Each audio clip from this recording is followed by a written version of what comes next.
దేశంలోనే ఒక ప్రత్యేక సభగా ఇక్కడ నిలుస్తుంది. ఏ విధంగా అంటే చాలామంది ఒక అధికార పార్టీ కానీ, ప్రతిపక్ష పార్టీ కానీ, బీజేపీ కానీ, కాంగ్రెస్ కానీ వివిధ పార్టీల నుంచి అనేక మంది కేసీఆర్ ఒక మాటలు వినడానికి ఇక్కడికి తండోపతండాలుగా కదిలి ఇక్కడికి రాబోతున్నారు. ఈ యొక్క సభ ఆయన ఒక మాటలను వినడానికే చాలా మంది ఆసక్తి చూపడానికి ఇక్కడికి వస్తారు. ఎందుకంటే ఆయన ఒక తెలంగాణ యాస భాష అందరికీ బాగా నచ్చుతుంది. అధికారం అని కాదు, అధికార పక్షం కాదు, ప్రతిపక్షం అనేది తేడా ఉండదు. రైతులకు అదేవిధంగా విద్యార్థులకు, యువతకు, ప్రజలకు అందరికీ కేసీఆర్ని చూడాలనే ఒక ఆశ చాలా ఉంది. ఎందుకంటే అప్పుడు ఎలక్షన్లో ఒక టైం నుండి ఇప్పుడు వారు కేసీఆర్ గారు ఏ విషయంలో కానీ మాట్లాడలేదు, చూడలేదు.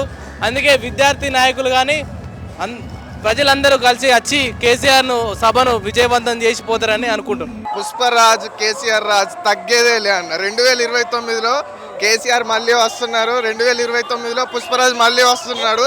పుష్ప పాత్రతోనే మళ్ళీ హిస్టరీని క్రియేట్ చేయడానికి మూడోసారి మళ్ళీ రాబోతున్నారు. దానికోసమని కేసీఆర్ గారి గురించి ములుగు జిల్లా తాడోయి మండలం నుండి మేము అందరం రావడం జరిగింది. అవును.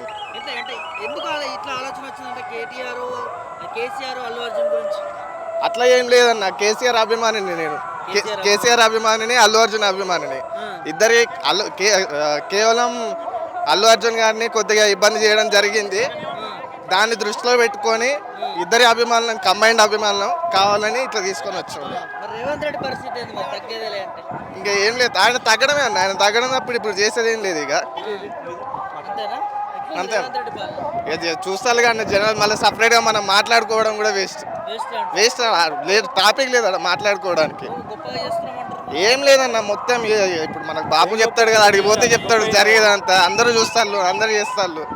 సపరేట్గా మనం చెప్పాల్సిన అవసరం లేదు. జనాలు అందరికీ అర్థమవుతుంది. స్వచ్ఛందంగా వస్తారన్న, ఊళ్ళో నుండి వస్తారు. ప్రతి ఒక్కరూ ఎవరైతే ఊళ్ళలో ఉన్నారో వాళ్ళు మీటింగ్కి వెళ్ళాలి, సభకు వెళ్ళాలి అనే ఉద్దేశంతో వాళ్ళు స్వచ్ఛందంగా వస్తున్నారు.